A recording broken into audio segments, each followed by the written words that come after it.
June 25th, 2025 special school Northampton School Committee meeting. I'm Julie Schauer, Chair of School Committee, and I'll be presiding this evening. This meeting is being held remotely on Zoom pursuant to the modification of the state's open meeting law for the pandemic. And this meeting and all participating will be audio and video recorded, and I will call the meeting to order and begin by asking Cassie to please call the roll of the school committee. Mayor Schauer. Mayor Schauer. Present. Kelly Gacy. Present. Member Weisenfreund. Here. Member Seraphy Cox. Present. Member Stein. Present. Member Hennessy. Present. Member Miller. Present. Member LaBounty. Here. Member Agna. Present. Member Davis. Present. We have a quorum. Thank you. There are just two items on the agenda. The first is a vote on the $44,011,695 Northampton Public Schools budget. And this includes the approved order to amend the FY26 general fund budget to increase the Northampton Public School budget by $116,711, which was approved at the council, bringing the total again to $44,011,695.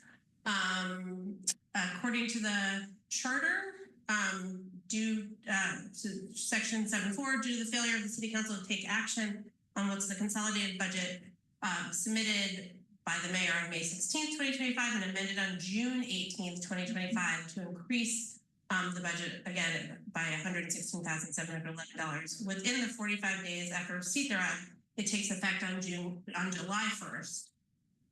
Which has been certified by the clerk of the council. So according to Attorney Taylor, we can take this vote as we had previously scheduled to, as long as the vote is clear that we're voting on the budget submitted on May 16th, amended on June 18th, contingent on it taking effect on July 1st, 2025. So that is what the motion would be. Member Stein. Sorry, just had to unmute.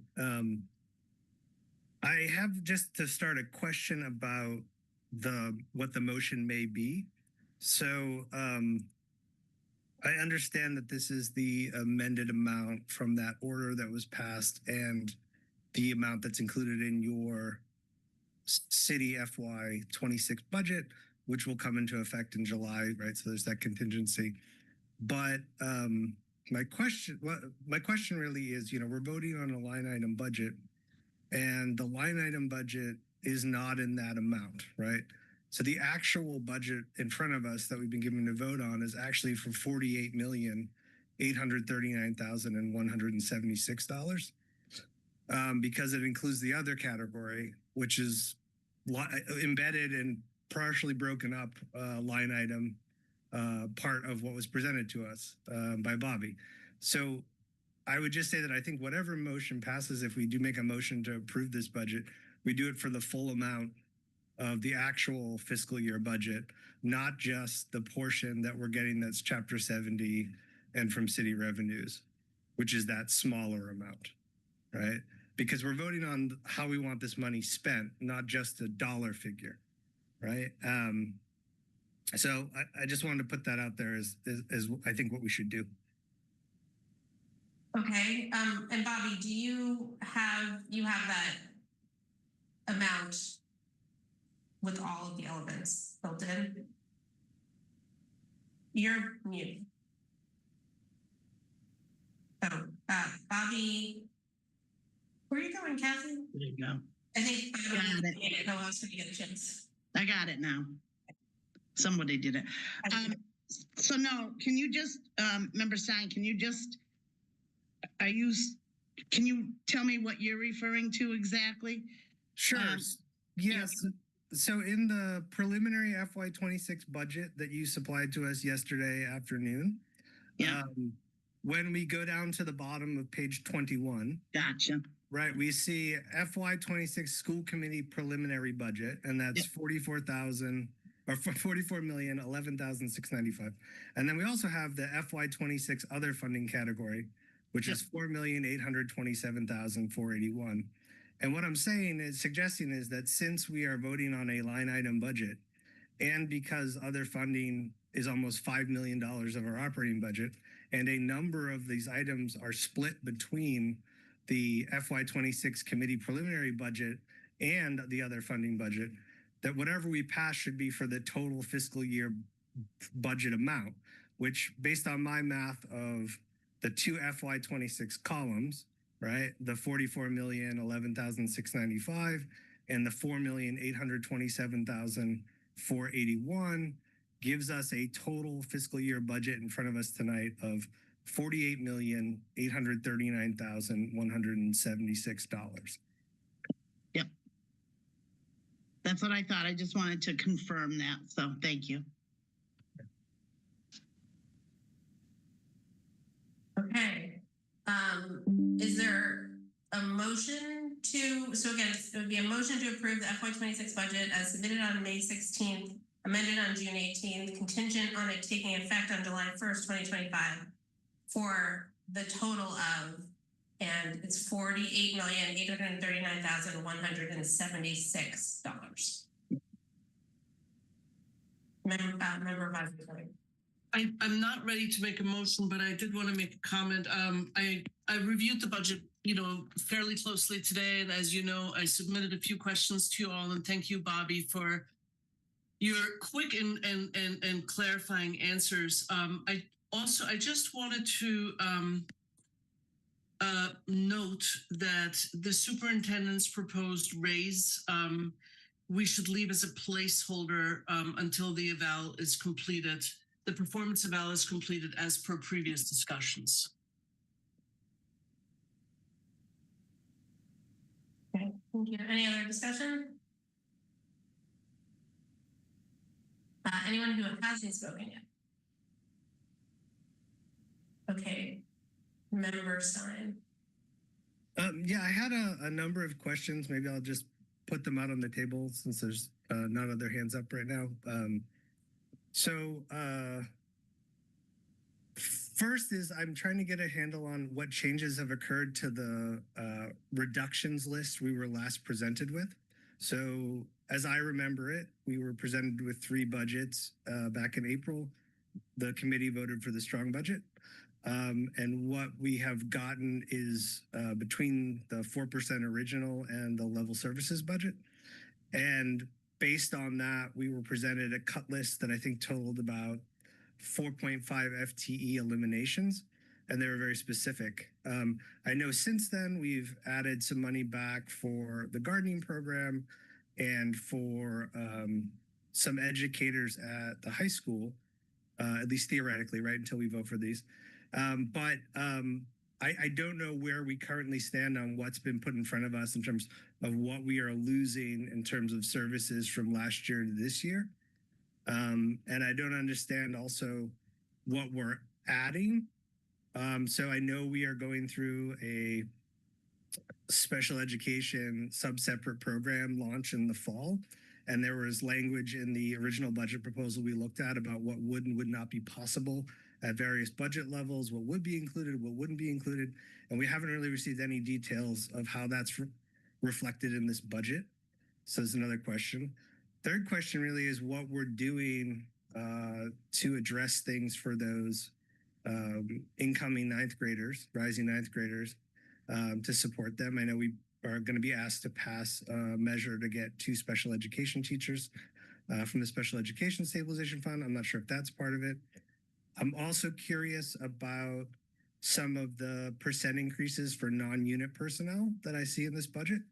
They're kind of all over the place. So I'm wondering what the process is for those non-unit members to determine what increase they're going to get, if it's spelled out in contracts that they have, if there's an evaluation process, how those things are arrived at. And my last sort of big question is, unless I missed it, I don't see an order to appropriate the $200 and some odd thousand that Medicaid reimbursement comes from the Special Education Fund to support this year's budget, which was my understanding we were doing.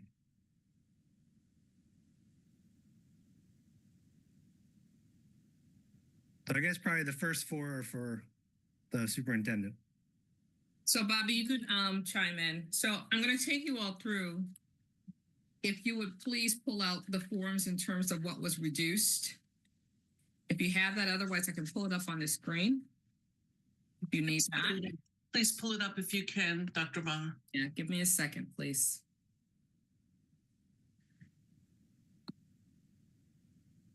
Meanwhile, while I'm doing this, to answer your question about non-contractual obligations to staff in terms of their salary increases, those who have contracts, in their contracts, the increases are 3%, which is equivalent to what we have been giving our Unit A staff members and Unit B staff members. There was a question earlier today in regards to the supposed increase of a 9.3 or 9.5% increase for one of our staff members. And first of all, Bobby has made adjustments based upon individuals who are new to our district and what that starting salary was. And then there is a 3% increase. So that was specifically for the director of the director of student services. So hopefully that was addressed to your understanding. Can I just ask you a follow-up on that? So that's helpful to understand. Some of the lines I see, though, seem a bit different, right? So the business office admin is a 2.7% increase. Business office support is 4.7. Family engagement coordinator is 4.5. And then the Title IX coordinator is like tripled. So I guess for those ones that are percentages, why aren't they just 3? Because unless we hired people and they were hired at, I don't know, 1.5% higher than we budgeted, and they got a 3. I don't know how we arrive at 4.5. All right, so give me the first individual, the first position that you just stated, Member Stein, please. Sure. Well, each position will be different. So, all right. So the registrar is increased by 43%. Mm-hmm. Okay, so let's start with the registrar. So that is a new person in that position. That's a new person in that position. And then also the individual is moving from, she's increasing by 2 additional hours per week. And so Bobby, we moved her from a, was it 26 to 28, or am I off on the numbers in terms of her hours?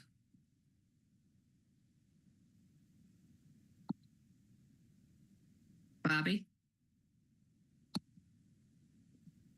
Oh, I don't think she can unmute.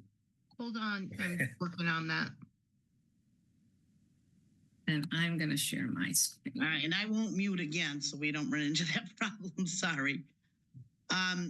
So for the registrar,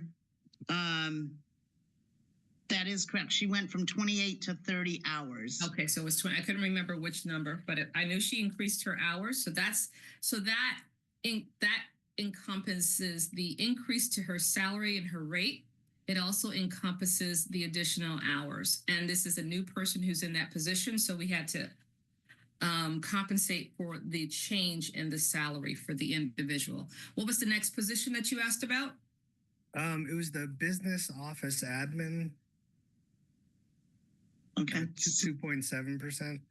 Okay, so Bobby, is that specifically one person's salary, or is that? That's 2. That's between myself and the assistant.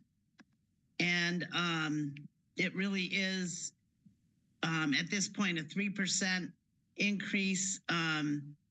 But it depends on who gets steps and who doesn't, and what step it is, what's the percentage between. Obviously, I don't get steps, but my assistant does. So I came in a little under the 3, but she will be getting at least the 3. But you won't be getting the 3? That will be that's a projection for Bobby, because we have, well, actually, that's a projection for her for the next couple of months in terms of what is in your current contract. Your contract doesn't renew until October, correct, Bobby? For myself, that's correct. That's a projection of 3% for myself, correct. Mm-hmm.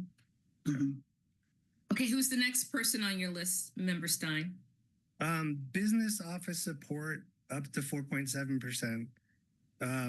But I still don't understand that if we're involving steps and 3%, and Bobby and this other person are each getting 3%, how the line is only increasing 2.7. It's a little under, and I'd have to go back and look at the salary chart for that, for the assistant, which I don't have with me, so I can clarify that with you.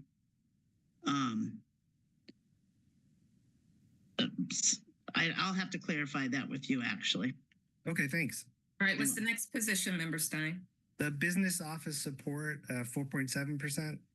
And again, that is for 4 people, which includes the payroll person, and they're at various stages of employment with us.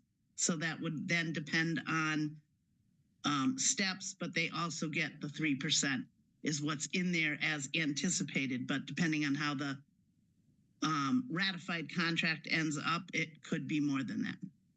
That's right. And isn't the payroll person from our conversation at City Council actually an employee of Central HR, or are they part of our unit? It's kind of, they are paid through our budget. They are a non-represented person, so they don't belong to any union. So they don't get steps. That's not necessarily true. Right. There is a salary scale for non-contractual individuals. But it is a city scale, and I'm not familiar with the city scales all the way. So I can also confirm that with you. Okay, thanks. But it is a position that we pay for. Yeah. In full. Right. We seem to be the only ones. Yeah. Next one was the family engagement coordinator, was 4.5%. Is that steps and 3%? So Correct. that person is under Unit B, so that's steps and salary increase. Yes. And then the last one here was the Title IX coordinator, increased from 11,000 to 30,000. And so that person is paid per diem, and it's a non-contractual rate. And so that is to allow us to continue to utilize her during the course of the year. And that was based upon the amount that was expended in this year or last year in terms of how we've been using her. That's where that increase comes. So it depends upon the hours that she gives us during the course of the year in terms of how much salary increase. So there's anticipation in terms of her salary. So she will fall again under the non-contractual in terms of an increase rate, but there are no steps for her. It's just an increase in terms of COLA. Great. Just one other position question, then we can move on to the other ones. I believe this is in here, but I couldn't tell which lines. In the spring, we had talked about increasing the per hour rate for our crossing guards, and I'm pretty sure that Dr. Bonner had proposed doing that. I just wanted to see if that did make it into this line item budget. Bobby, you will have to speak to that because I did not check that. Yep, I believe it did. Let me hold on one step here. And I will just see. Yes. Yes, awesome. It did. Yeah. Okay, in terms of the other additional questions, let's go with the reductions in terms of what was put back in the budget and what remains in terms of reduction. So I'll do this very quickly. So in terms of the district, this is where we cut areas, and I will say that none of this has been restored. Reminding you that it's not an elimination of the line items, with the exception of the school committee software. We put a reduction in the line item for homeless transportation, foster care, transportation, organic grounds. I know that our director of Tony Kersneer says that he will probably be able to manage the continued process that has been applied in terms of maintaining our grounds through utilizing some of the funds through capital. So that's where we are with the particular reductions at the district level. Bridge Street School, none of these things were restored with the exception of the garden program. For Jackson Street School, nothing was restored with the exception of the garden program. For Leeds, the garden program was restored. The rest remains a reduction. Ryan Road, the garden program was restored. JFK, the technology teacher position was eliminated, and that was not restored. And there was a movement of faculty that remains the same. Northampton High School. So here, let me tell you what was restored in the sense of. So with the high school, what was restored is not actually anything that comes from this list. It's not a restoration, it's actually an addition. So there was the request of the English teacher. And I will point out that we were able to do a recall from a position that was eliminated on last year. So we're waiting to hear to finalize that position. And then the other was the request for an additional science teacher at the high school. And so that has been it's not a restoration, but it's an addition. Okay, so none of this was restored. And just to add that, I unfortunately put the position in social studies under the high school instead of science, so I'll have to make that move. Okay. In the line item budget? Yeah. Gotcha. Just a question on the gardens. When I was looking through the line items, if my memory's right, it looked like the budgeted amounts were like $1,050, but the cuts here seem much greater. So like, is it represented in like a different portion of the line items? So for that, what we did eliminate in the beginning was actually the salary or the pay for the person who runs the gardening program, and those other smaller lines are like supply lines or program costs that they would need to have, and those did not get eliminated, so they remained. And so is that person's salary line now built into the line item when we got, but somewhere else? No, so the one that made up the 20,620 between the four, and don't quote me on that number, but it's close. Yeah. On the four elementary schools, those were the salaries we omitted. They are now back in the line item budget. Could you just point out where it is? Because like when I went through this, like when I look at, BSS or JFK, I see just like the garden line just at that lower amount of like 1,050. Yeah, let me find that. So BSS Jackson BSS. Trying to find if I can find one of the line numbers for you. Like I can see like Jackson Street. That's the smaller one. Or like line 136 is Bridge Street. It's garden, and the budgeted line for FY25 and 26 is the same. It's like 1,050. Yep, those are the smaller ones. And then I know they're in here. I know they're here. So then if you go to like line number 314 for Bridge Street, you'll see garden at 4,050. Gotcha. And then the line 316 garden at 6,000. So awesome. Thank you. And the reason for that is if you look to the under column A, it's the DESI code, and it's how they the way it's listed is how they fall under how I have to report them at the end of the year. Perfect. Thank you. You're welcome.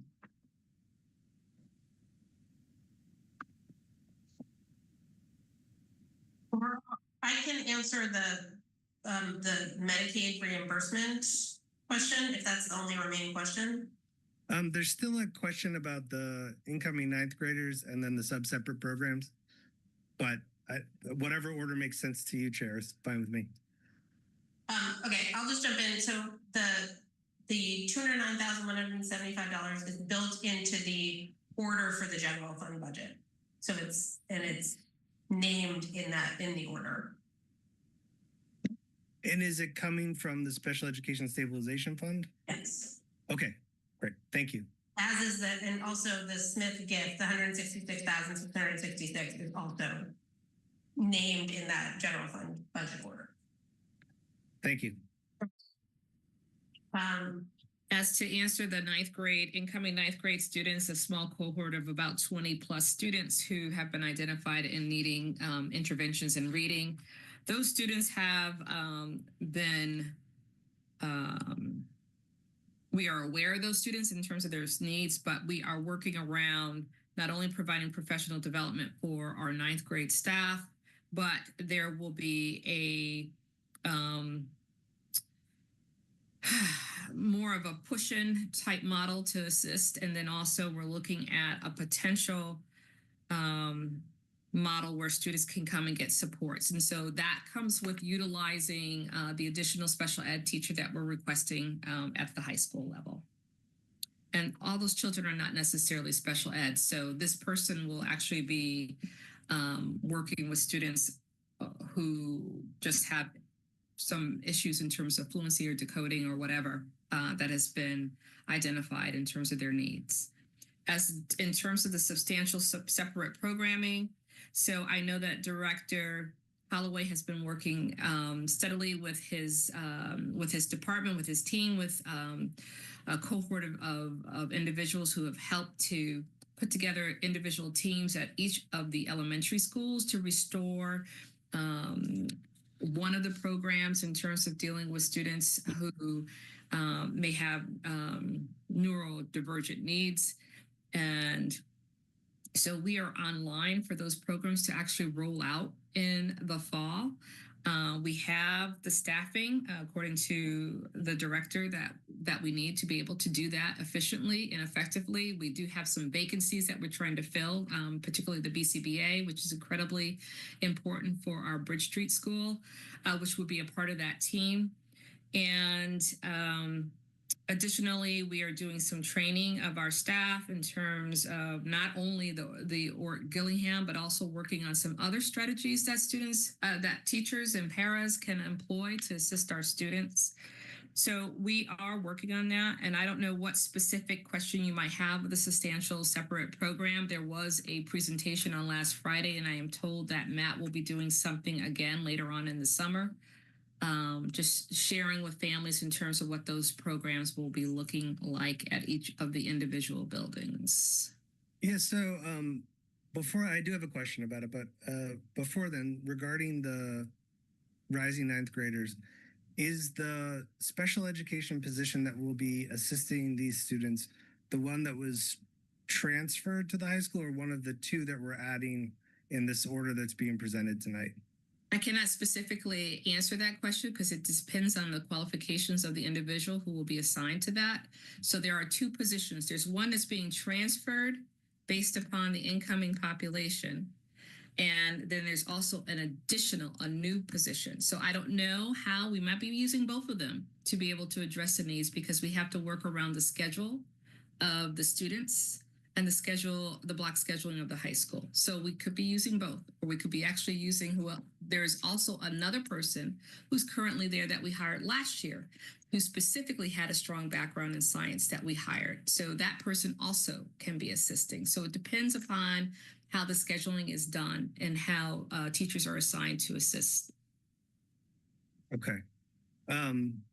Just in general, I'm concerned we're not devoting enough resources to this. I did see some increased instructional lines for the high school, which I hope are involving this. One went up from about 5,000 to 10,000.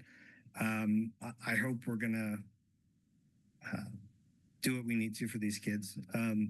Regarding the sub-separate programs, I have much more significant concerns, and they stem from two factors. One is we've only been presented with one memo, sort of describing this goal back in, I think, late November or early January. And we've had a few conversations, one at Budget and Property, but we haven't really seen a mapping of how this will look in the schools in terms of staffing. And at the same time, there seems to be some sort of evaluation going on by an outside consultant that began in the mid to late spring. And I feel like we're going down a similar path we did with WINS, where we are implementing something before the school committee really understands it, understands how the personnel are aligned, what resources are needed to make it successful, or the community understands what is happening. So I have those real concerns, and I have a hard time voting for a line item budget that doesn't spell out to us exactly how these resources are going to be deployed, how we have the staff that's required, where they're going to be, because it is a significant change to our current model in certain ways. So I'm concerned about that. All right. So thank you, Member Stein. I hear your concerns, and I do believe that in the August meeting that Director Holloway is going to be giving you an overview as well as the findings from the study that was being done. But I do want to point out that he's been meeting faithfully with CPAC in terms of rolling out some of this information, and he's literally has been done community focus groups. And so the community is alert. If they are aware in terms of what is occurring in the buildings. The other thing is that you have to realize the model that is being implemented is based upon our current staffing. There is no new staffing required in order for this to roll out. It was efficiently reorganizing how we delegate and assign our caseloads. So if you're looking for separate line items for additional BCBAs, an additional special ed teacher, and additional paras, you're not going to see that. We reworked the staffing that already currently work with those individual students in those buildings to be able to administer this program. And partially it was piloted towards the latter part of the school year in Bridge Street to see if the model could work. The models are similar in all three of the elementary buildings. I know that the Ryan Road model will not be working. That was next year. It's going to be in terms of meeting students with medically fragile or intense needs. That program is not going to run next year because we only had one individual that, and so that person will continue on with the way that their IEP reads, and we meet their goals based upon the programming that we've already provided in the past. So I understand and I hear your concerns about what this is going to look like, and we can't not realize that not even me, but that Matt and his team, his department, were very creative in terms of how they were able to rework our current staffing to be able to put this program in place. And so next year will be the first year in which this is a restoration of a portion of the programs that were removed prior to the WINS model. But it does not say that the WINS model is going away. There's still some co-teaching that will be occurring.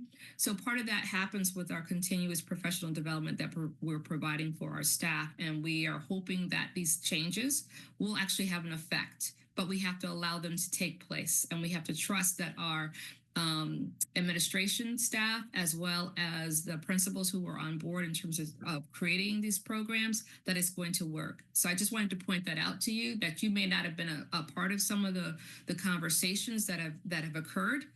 And I do believe that there was some conversation maybe at the curriculum subcommittee meeting in terms of the new programming. So that may be another venue in which this presentation can also take place besides just the full school committee meeting. So I just want to note, though, that while we're having a presentation in August, we're voting on a budget in June. And serious curricular changes are being made and service delivery changes that we haven't been briefed on. And that if we were briefed on them, we may choose to dedicate certain resources to ensure its success. or really understand what the challenges are. And we have not been afforded that opportunity. And I'm reminded of the very creative staffing solutions that accompanied the start of the WINS model, where we laid off many paraeducators in order to hire certain service deliveries, and things did not go well. And these memories are very fresh for our community. So I'm reluctant to say we should just trust the process, given where we're at and given where the history is, given that we haven't heard a consultant's report, and that this is moving forward without school committee buy-in and is embedded in a budget that's apparently neutral, but we have not been presented at all what these changes are. So I appreciate the work that's being done, but it makes me very uncomfortable that we may be again making a similar mistake we made as a community when we launched the WINS model by moving faster and not really understanding the full ramifications potentially of what we're doing as a community. It may be that everything works out beautifully, and that would be wonderful. But my concern really is about the message we're sending, what the process has been, how we're making these determinations, and how we're really evaluating how our staff are going to meet these needs with this change. So it's frustrating to me that we're moving so quickly with very little information, and we're being asked to vote on a budget here in June, and we're being told, don't worry about it, you'll hear all the great things in August. And at that point, the die is cast. We have set the budget, you've hired positions, you have told students what they're going to be doing, you have moved them around, you've changed their service delivery plans, potentially. So what are we supposed to do at that point? If we, Well, I just wanted to remind you, the point is that there has been no request for additional staffing to be able to implement these programs, and the fact that we were able to efficiently utilize the staff that we currently have. So you're not going to see any increases in the line item budgets for this particular programming. And the other thing is that there are no changes that are going to be made in individuals' IEP plans without the consultation that must occur prior to any parent agreeing to put their child in this program. So not to be dismissive to you, because I'm sure you're thinking of this, but I just want to be mindful that you're voting on a budget that has in the budget has considered the needs of the students currently, and to be able to implement this program next year based upon the current staffing. We have not made that request of any additional staffing, but you seem to think that we may need more staffing to be able to run these programs. And I continuously want to repeat that we do not need additional staffing to be able to run these programs for next school year. I understand. This is my last point, and then I have one just clarification question for you, Mayor. We were told the same thing when WINS was implemented, and we added positions consecutively for years and years. So I want my colleagues to be mindful of that. There was a change in our programming. We were told it was budget neutral. We were going to be creative and redeploy. And then we had to add position after position. It was a central component along with the contracts not being funded over our fiscal cliff. And that we could be looking at another situation because we haven't done the due diligence or the real conversations about what this looks like or what it may look like. But my question is for the mayor, regarding, do we need to include in whatever motion may pass here today the language about the special education fund? Because like my understanding is the school committee has to pass it as well as the city council. Like, so do we have to include language about the Medicare portion in the motion we make? I don't believe so, but I'll get an answer to that as we continue on. Thank you. Member Agnew. Having lived through the WINS model as an administrator, I know all of the concerns, and I'm not going to rehash that. What I would like to say is that during that period, each elementary school experienced it very differently, depending on how the superintendent had it mapped out for us. And I don't recall that we had to report on any of the progress or how it was going during that time. And I would suggest it's not a matter of trust, it's a matter of supporting our administrators to inform us, perhaps monthly, on how it's going. And it would be an important thing to do maybe for the curriculum subcommittee as well as for the full committee if we're doing something significant like this without any budgetary impact, but some change in the way that we deliver services. So if that's possible, I would really like to be able to hear that for the rest of the time that I'm in school committee, just to see how it's going, and have the CPAC involved and have members of the community who have students in it be able to weigh in as well. I also, if I may, I don't want to change the subject too much, but I just wanted to also wonder about the coach, Rachel Nichols, to identify her. She had presented to this curriculum subcommittee about her assessment of students at JFK, and then also her intention, I believe, to do support for JFK teachers. I know that there's an Orton Gillingham course going on, or there was last week. Yes. And how Rachel, it's not up to us to deploy her, certainly. It's up to you, Dr. Bonner, and the administrators of the buildings. But I hope that that's factored in the ways that I think she mentioned, that she doesn't need as much time in elementary schools now because of the work that she's done and all of the program changes. But just to put it on the radar, that we will be wanting to know in the curriculum subcommittee how the reading interventions are being played out in JFK. Yes, Member Agnew, thank you for that. So I don't know how she's going to do it, but she has actually given up herself in terms of assisting. Well, she's already assisting the middle school. So, but now is to add really to focus on the 9th grade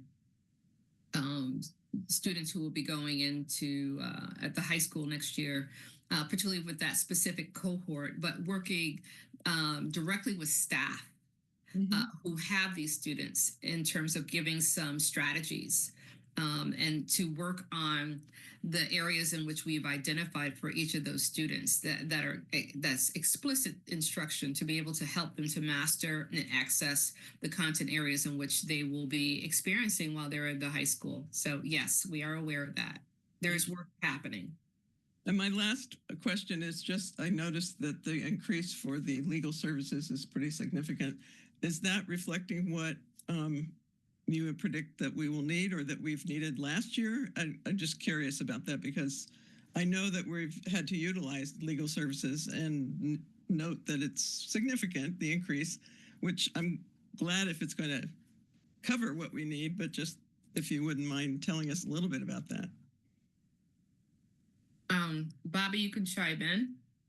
So you still have some ongoing legal litigation that's occurring, and one being a major case, and then we have the MIAA litigation, and so you have to consider that. We just finished. Well, I hope that we are finished with negotiations, and hopefully we'll be bringing some contracts to the school committee in August to ratify. Emily, hopefully you're smiling. Yes, there is. That's what I needed to see. And so that was a cost. And and then of course the fees are increasing as well. So Bobby, I don't know if you want to add to that. Oh, is she stuck on mute again? Can we make her a co-host, please, if she's not? Where Thought we did. She's gone. I don't see her. Oh, wait. Oh, no, there she is. Oh, There you go. Bobby. You were- Sorry, I said I wouldn't unmute, but I did because I was coughing and I didn't want to do that without muting. So no, I don't really have anything to add. I think you said that quite well. It's, the costs are over what we've had budgeted, certainly under what was in FY 24 and 23. So we're coming down, but we definitely needed to increase to accommodate the actual cost with the cases that we do have, along with negotiations that will happen over the summer. So agreed. Thank you.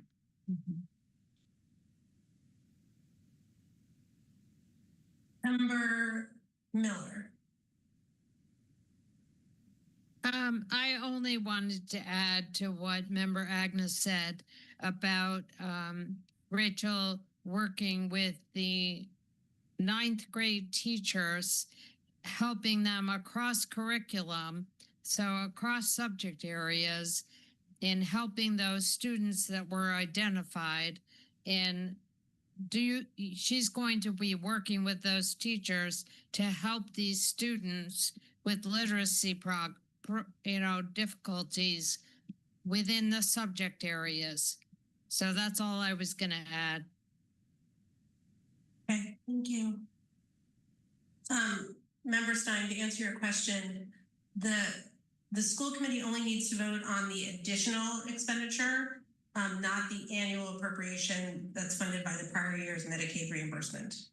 And so that comes through an order through the city council, but an additional expenditure, which is on the agenda for later, needs both school committee and city council.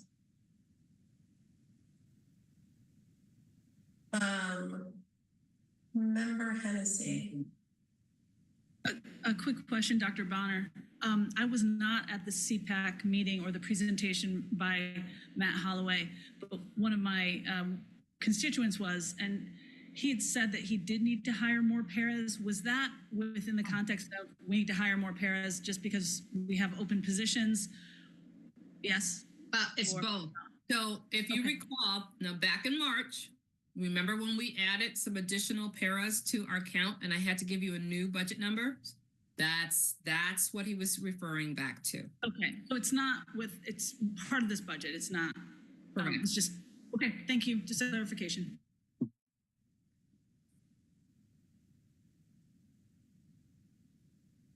Okay, anyone who hasn't spoken yet? Member Seraphy House, can you unmute? Are you a co-host? Are you a host? There we go. Yes, thank you. I am just curious what happens if we don't pass this this motion tonight, since they're like, we know that it's obviously we know what happens if the if the city council doesn't act between now and the 30th, this number would just go into effect. But yeah, normally we're taking a vote on a line item budget once we have like an actual number, or at least that's what happened last year. So I guess I'm curious, why tonight and why not after the budget is actually enacted? I mean, so you have an actual number. And I mean, I'm not sure. I think it would just delay Dr. Bonner and Bobby, would delay you being able to start putting the budget into action on July 1st, right? You wouldn't, if you don't have a budget on July 1st. And well, I believe, and I'd have to review, I know, but we'd go into a 1/12 budget situation, which means we could only spend 1/12 of the previous year's budget per month until such a time that school committee votes the budget. And it's been a while since I've done that, but I'm pretty sure that's the actual way it works without school committee approval. Anyone else who hasn't spoken? Okay, Member Stein. Oh, Member Stein and Member Hennessy. I'm just processing that 1/12 idea. So, and Bobby, am I thinking about this correctly? If we didn't pass this tonight and wanted to take more time to understand the line items, we're limited to 1/12. But since, well, actually, I don't know this. I don't know if we are gonna, during the summer when we're spending less money, do we have a little bit of cushion where if we're limited to a 12th, we don't spend evenly all year. would we be able to essentially meet all of our obligations at the presumed new rates for a month or two, or would we be like in immediate trouble, July 30th, right? No, I think we'd be okay for the first 2 months, for July and August. But when you get into September, then we could be into trouble. Okay. Because the payrolls for the returning paras and teachers will then take into effect. Any summer pay for teachers and or paras that are on 26 pays are encumbered through FY25. So we really only have the 12-month employees for payroll during July and August. I would say that we would have to limit the spending for any supplies and materials to make sure that we're covering payrolls. Okay. And Wait, but just because she hit a very pivotal point, that means that we will not be able to order supplies and be prepared for the opening of school year. That includes curriculum, materials, and so on. So just please consider that could hurt. But correct me if I'm wrong, we actually have very little budgeted outside of the other grant categories, which I think you can still spend under for any curriculum, right? We don't really budget for curriculum out of our local appropriation. So the schools, individual schools, have materials in which they purchase during the course of the summer to be prepared and ready. They're also renewal of software licensure that goes into effect. So there's consideration of things that the schools will need, even though it's smaller amount as opposed to what you're saying in terms of line items. It would significantly impact the start of school year without us having some of these things ready and prepared. Okay. And I just had one question, which was, do we have we have this line item budget in front of us? How many employees is this, and what's the breakdown? There's been a lot of attention to number of staff. Like, how many staff are represented in this FY26 budget? So, Bobby, that was a similar question that member Weissenfreund asked Bobby earlier this morning in terms of how many individuals are in actual each line item. And so I do want to tell you, before we can give you that count, we need to finish clearing out. We have had several retirements between the beginning of June until now. I just received one yesterday. So she's got to account for that. And then we are doing some hiring. So what I will ask Bobby is to just like run that with HR to make sure that we have an accurate count of the actual positions, and preferably by building. If we could do that we can send it out. If you would just give Bobby a few days, that is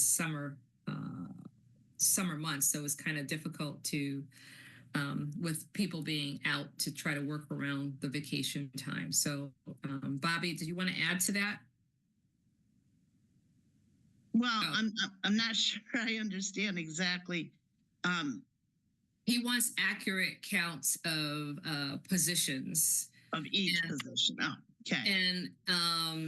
And so we can work on getting something out to the school committee. I won't say by the end of this week, because I am taking a vacation day Friday. So if we can work on that to have for our school committee in terms of the number of staff members that we have. And I mean, we could give you a general number, but we'll try to make it accurate for you in terms of where we are right now.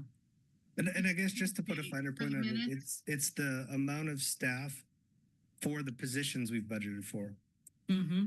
Right. Yep. So if someone's retiring and we're not eliminating their position, it doesn't have an effect. Right. Like we just want to know, what are the budgeted positions that exist? Yep. What's that total FTE? Right. Mm-hmm. Yep. Mm-hmm. Okay. So Yeah, number I am. 9, you're looking for FTEs or staffing complement? Well, the way it's For usually minutes. presented in the budget, it's by FTE. So Okay. if that's the way that it's going to be presented, fine. If it's presented differently or in more broken down ways, that's great too. Mm-hmm. Okay. Sorry for the clarification. We'll do it by unit. From member Weisenfreund. Mm-hmm. Yeah, so I feel like, in some of these questions that came up, I wrote earlier to the mayor about this. I'm a little bit confused about the impact of the vote tonight. So, and I feel like we're hearing slightly different things from Bobby and from the superintendent about, if we need, let's say, another month or two, will that have a negative impact, or is that something that can be negotiated without a negative impact to the schools? Well, I don't think it's ideal personally. It will have an impact in the way of we will be able to cover payroll for 12-month employees, but I'm not sure that we could do the PDs that are scheduled. As Dr. Bonner said, order some of the technology or the software subscriptions, that sort of thing that generally renew first of the fiscal year. And I couldn't give you a solid number until I have really a good amount of time to look at that. Can we squeak it through? We can. Is it ideal? Definitely not. But that's my thought on it. Thank you. Member Hennessy. Some of my questions were clarified. I do need one big clarification, and it might be just so silly. But Bobby, you said it would go to the 1/12 budget, which the governor's doing, right? I mean, this is what's happening, right? Of the previous year's budget. So that's less money. Correct. That's correct. Yep. Okay. So I'm going to give simple numbers. Our budget's $1 million. Last year's budget was 900,000. We're going to be budgeted for 1/12 of 900,000. Will we get that extra money back later? Once the budget's approved, absolutely. Yeah. But that month we lose out on that. Right. You're just limited. Yeah. You're limited to the spending. Great, That's I all. get it. And I will say that as my life is in a school, I was concerned about the licensures and supplies, just having put my order in already, but for relicensing some things. But thank you. You're welcome.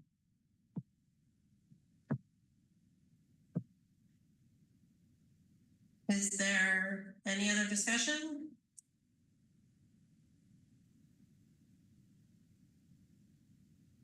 Is there a motion? Sorry, No. didn't think so. Would someone like to make a motion?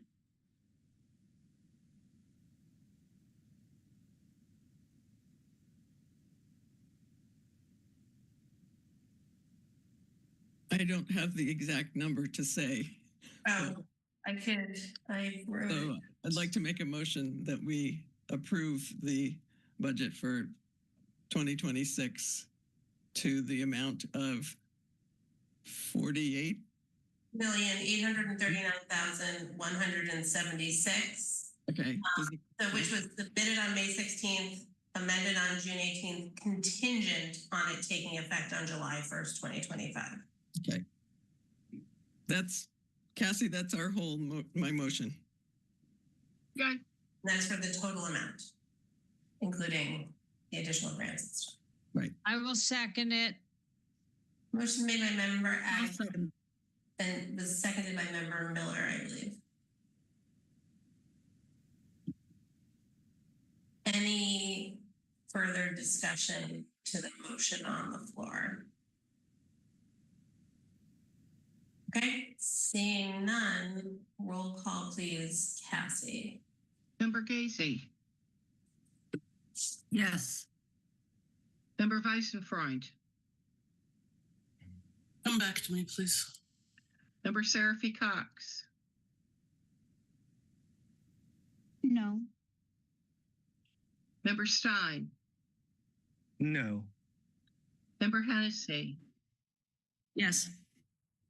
Member Miller. Yes. Member LaBounty. Yes. Member Agna. Yes. Member Davis. Yes. Mayor Shara. Yes. Member Weissenfreund. No. 3 no, 7 yes. The motion carries. Okay. Thank you. And then we can move on to our second item on the right agenda, which is a vote to request the City Council additional funding of $140,825 from the Special Education Stabilization Fund. Is there a motion?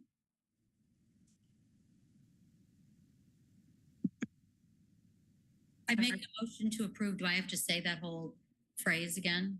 I have to look that up. Yeah, request, so it's what's on the agenda, request to the City Council of additional funding of $140,825 from the Special Education Stabilization Fund. Okay, let me just. I just want to make sure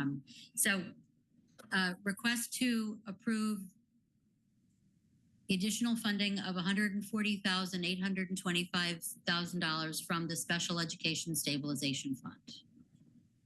And to request it of the City Council, request the City Council to approve the additional funding of $148,825. Okay. Motion made by Member Davis. I second it. Seconded by Member Agnew. Member Stein. I'm just curious where these two positions are being deployed. I think we heard in the earlier question that one of these two is going to go to the high school. Where is the other position going to be assigned?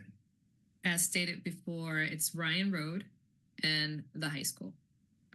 Thank you. Any other discussion? Seeing none, roll call, Cassie, when you're ready. Yeah. Member Weisenfreund? Yes. Member Seraphy Cox? Yes. Member Stein? Yes. Member Hennessy? Yes. Member Miller? Yes. Member LaBounty? Yes. Member Agna? Yes. Member Davis? Yes. Mayor Shara? Yes. Member Gacy? Yes. 10 in favor. The motion passes. Okay, thank you. Those are our only two items. So is there a motion to adjourn? I'll make a motion to adjourn. Motion made Second.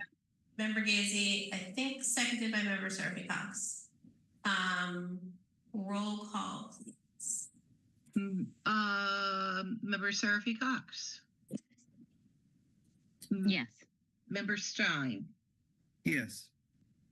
Member Hennessy? Yes. I'm lost here. Oh, sorry. Member Miller? Yes. Member LaBounty? Yes. Member Agna? Yes. Member Davis? Yes. Mayor Shara? Yes. Member Gacy?